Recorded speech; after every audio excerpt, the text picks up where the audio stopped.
Buenas, esto es BIM Praxis,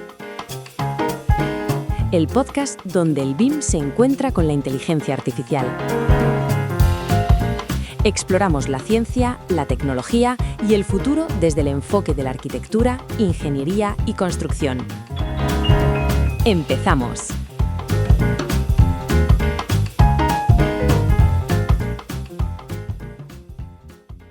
Ha aparecido una nueva investigación de Google que, se está comentando en voz baja, pero con esa sensación de que podría ser tan revolucionaria como aquel famoso paper de 2017. Attention is all you need. Uf, palabras mayores. Sí, para situarnos, aquel fue el que dio origen a toda la inteligencia artificial que conocemos hoy, desde ChatGPT hasta Gemini. Pero es que la nueva propuesta es tan radical que sugiere que el deep learning, o sea, los cimientos de todo, son en realidad una ilusión. Es una afirmación muy audaz, desde luego. El propio título del paper ya es toda una declaración de intenciones.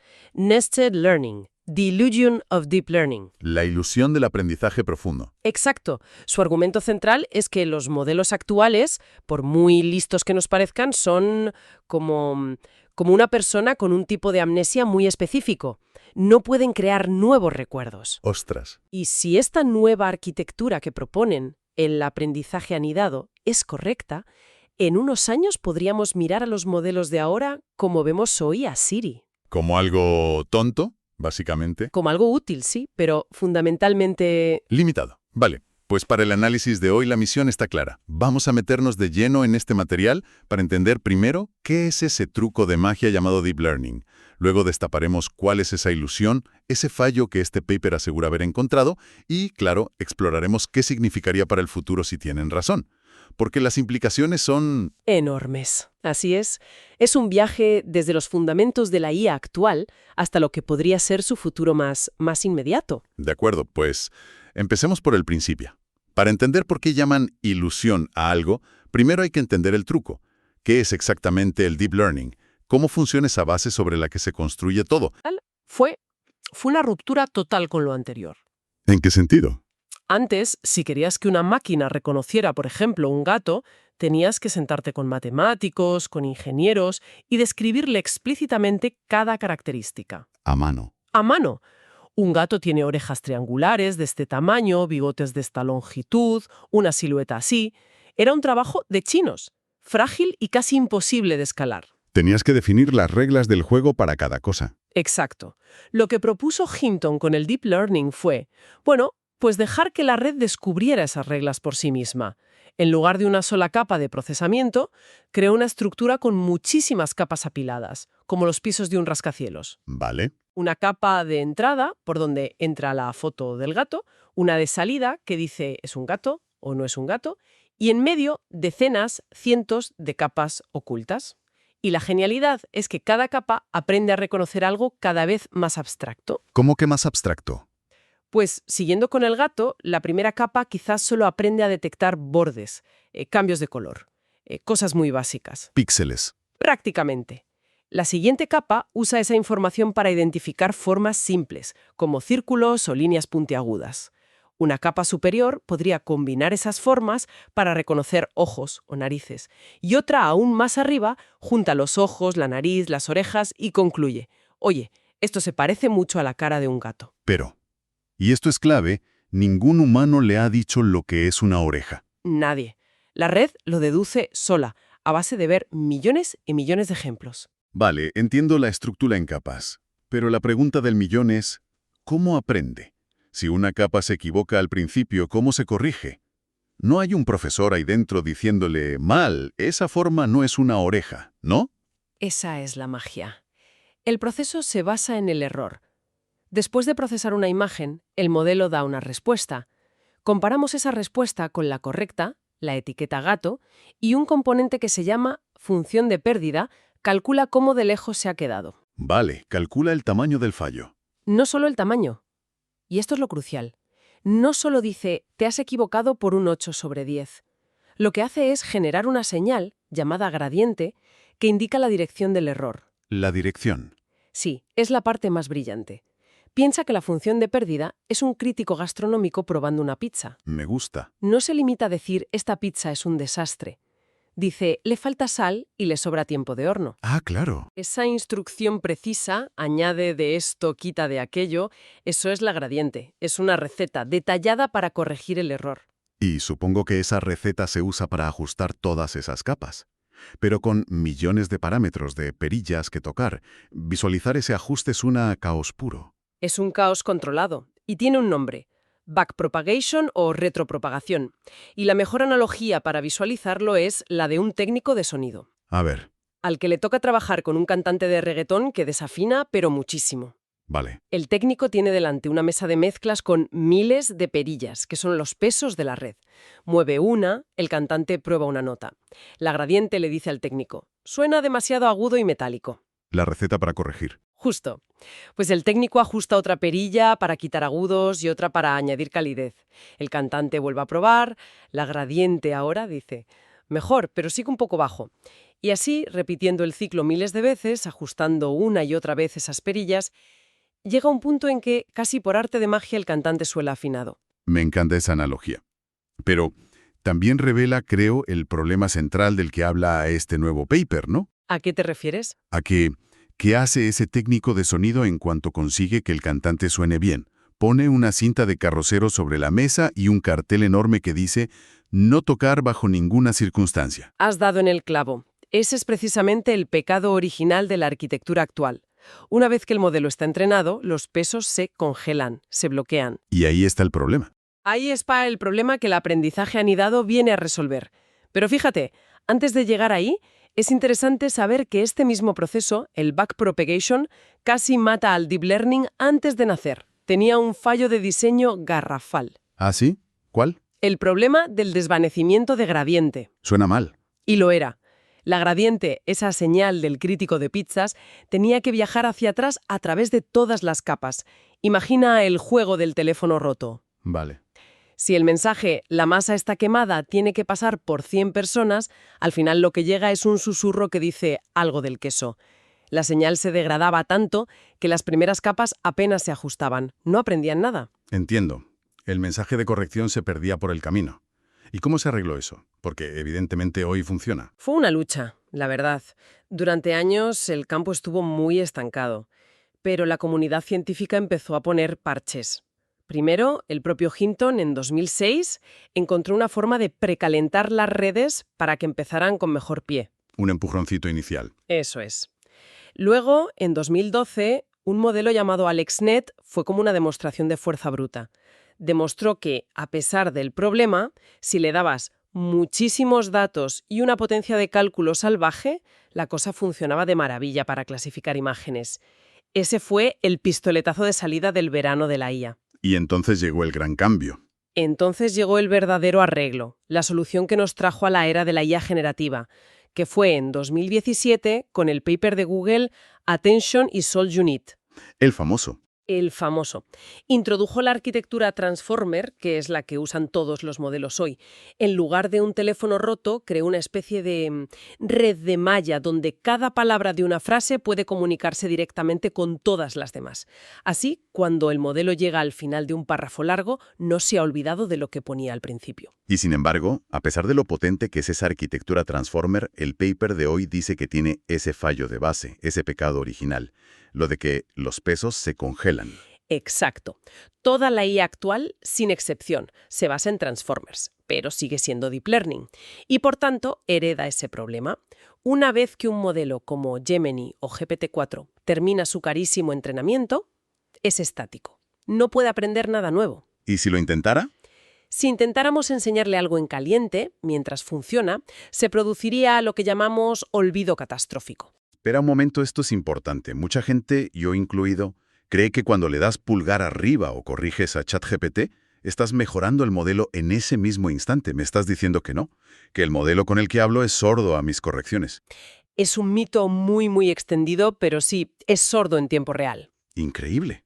Esos datos que proporcionas son increíblemente valiosos, no me malinterpretes, pero se guardan para entrenar a una futura versión, a GPT-5, por ejemplo. Vale. El modelo con el que tú interactúas no aprende ni una sola cosa de vuestra conversación. Si lo intentara, al ajustar sus perillas para aprender tu corrección, desajustaría billones de otras perillas, olvidando cómo hablar francés o programar en Python. Corrompería todo su conocimiento. Exacto. Y es aquí donde el paper de Google utiliza su analogía más potente. A ver, Comparan los modelos de lenguaje actuales con el personaje de Drew Barrymore en la película 50 primeras citas. ¿así? Sufre amnesia anterógrada. Recuerda perfectamente toda su vida hasta el día del accidente, pero es incapaz de formar nuevos recuerdos a largo plazo. Adam Sandler intenta cada día volver a enamorarla, darle información nueva. Pero al día siguiente, ella lo ha olvidado todo. Él tiene que volver a empezar de cero. Pausa. Es increíble. O sea, estamos construyendo estas mentes digitales colosales que saben toda la historia de la humanidad, pero si les preguntas de qué hemos hablado hace 5 minutos, una vez cerrada la ventana, es como si nunca hubiera ocurrido. ¡Qué contradicción más fascinante! Totalmente. Y para llevar la analogía un paso más allá, las técnicas que se usan ahora, como la memoria en los chats o los sistemas RAG, no son aprendizaje. ¿Qué son entonces? Son el equivalente a las cintas de vídeo y las notas que Adam Sandler le deja al personaje de Drew Barrymore. Son chuletas temporales. O sea que la famosa ventana de contexto es como el tamaño del POSIT que le dejas. Puede ser una nota pequeña o un cuaderno entero, pero en cuanto acaba el día, Se tira a la basura. Has dado en el clavo. Es su memoria RAM, su memoria a corto plazo. Puede ser gigantesca, pero es volátil. No se convierte en conocimiento permanente. No es aprendizaje real. es consulta temporal. Y esa es la ilusión. Entendido. El problema es profundo, valga la redundancia. Entonces, ¿cuál es la solución que propone el Nested Learning? ¿Cómo se cura la amnesia sin causar el olvido catastrófico? Pues proponen hacer algo que en retrospectiva parece de puro sentido común. Imitar un poco más cómo funciona el cerebro humano. Que no es mala idea. Claro, nuestro cerebro no tiene un reloj central que sincroniza todo el aprendizaje. Aprendemos cosas a distintas velocidades. No tardas lo mismo en memorizar un número de teléfono que en aprender a tocar el piano. Evidentemente. Basándose en esto, proponen una nueva arquitectura con 2 tipos de capas que funcionan a ritmos radicalmente diferentes. Por un lado tendríamos las capas rápidas. ¿Vale? Se actualizan constantemente, cada pocas palabras o tokens. Aprenden sobre la marcha, de forma inmediata, de la conversación que están teniendo. Por otro lado estarían las capas lentas, que se actualizan con muchísima menos frecuencia, quizás cada millones de tokens. ¿Y la función de esas capas lentas sería? Su función es la misma que la del sueño en los humanos, consolidar la memoria. Filtran el conocimiento verdaderamente importante que han ido captando las capas rápidas, lo integran de forma coherente y descartan el ruido. Ejercicio rígido a una empresa, con un equipo de I+D que experimenta constantemente, que serían las capas rápidas, y un consejo de administración que solo aprueba las ideas más prometedoras para la estrategia a largo plazo, las capas lentas. Suena increíblemente lógico, casi obvio, imitar al cerebro. Pero si es tan buena idea, ¿por qué no se ha hecho hasta ahora? ¿Es computacionalmente una pesadilla o había algún obstáculo teórico que este paper ha logrado superar? Gran pregunta. El obstáculo era fundamentalmente técnico y conceptual. O sea, ¿cómo comunicas esas 2 velocidades sin que las capas rápidas, con su aprendizaje constante y caótico, desestabilicen y corrompan a las lentas? Hacía falta un intermediario, un filtro inteligente, Un guardián. un guardián. Y lo fascinante es que la solución que proponen no es inventar un componente nuevo, sino darle un nuevo superpoder a uno que ya existía. Los optimizadores. Los optimizadores no los habíamos mencionado. Eran una parte silenciosa pero clave del proceso. Su trabajo era recibir la gradiente, la orden del crítico de pizzas, y decidir con cuánta intensidad aplicarla. Ya tenían una especie de memoria, porque recordaban ajustes anteriores para no reaccionar de forma exagerada a un solo error. A ver, ponme un ejemplo. Piénsalo como un jefe de obra. El cliente, que es la función de pérdida, llega un día y dice: «Odio este color, quiero que lo pintéis todo de azul». ¿Vale? Un pintor novato iría corriendo a comprar pintura azul. Pero el jefe de obra experimentado, el optimizador, Inventado, que sabe que el cliente cambia de opinión todos los días, anota en su libreta: «Lunes, quiere azul». Al día siguiente, el cliente dice: «El azul es horrible, lo quiero verde». El jefe de obra apunta: «Martes, quiere verde», y le dice a su equipo: Tranquilos, no pintéis nada todavía. Claro. Solo cuando el cliente lleva una semana pidiendo un tono de verde muy concreto, el jefe de obra dice: vale, esto va en serio. Comprad pintura verde. Acumula información y filtra el ruido antes de tomar una decisión importante. Y la propuesta es convertir esa libreta de apuntes del jefe de obra en el mecanismo oficial de memoria a corto plazo. Exactamente. El optimizador se convierte en ese guardián. Las capas rápidas aprenden algo nuevo de una conversación y le pasan la nota. El optimizador las va acumulando y solo cuando detecta un patrón consistente y valioso, lo resume y se lo pasa a las capas lentas para que lo archiven a largo plazo. Es el puente que faltaba. Entonces, si esta investigación, que hay que recordar que ya ha sido revisada por pares y aceptada en una de las conferencias más importantes del sector, si esto llega a buen puerto, ¿cuáles son las implicaciones inmediatas? Son monumentales y van mucho más allá de tener un chatbot más listo. Primero, el impacto económico y ecológico. El reentrenamiento de estos modelos gigantescos cuesta cientos de millones de dólares y consume una cantidad de energía brutal. Un modelo que aprende continuamente eliminaría esos ciclos de borrón y cuenta nueva. ¿Y para quien lo usa? ¿Qué significaría? Significará la llegada de la verdadera personalización.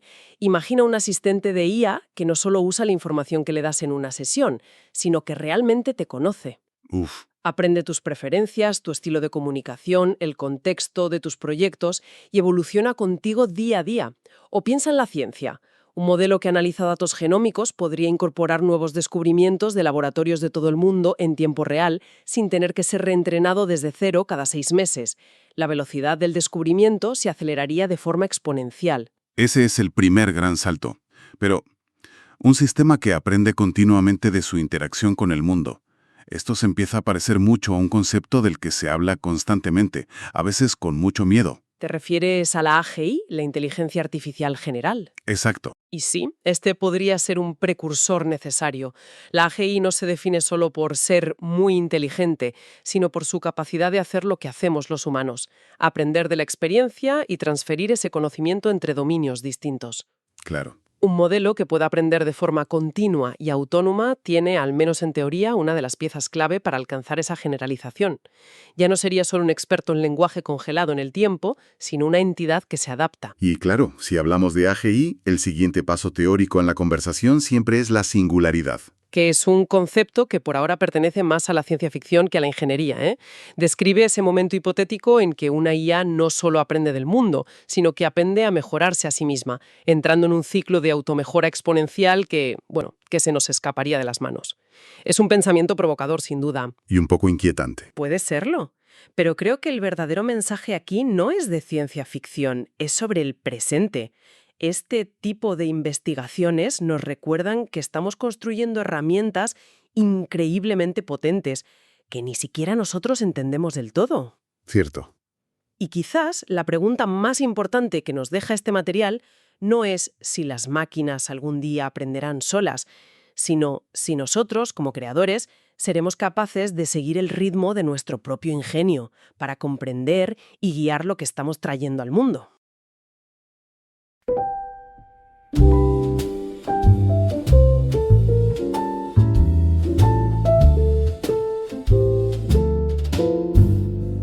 Y hasta aquí el episodio de hoy. Muchas gracias por tu atención.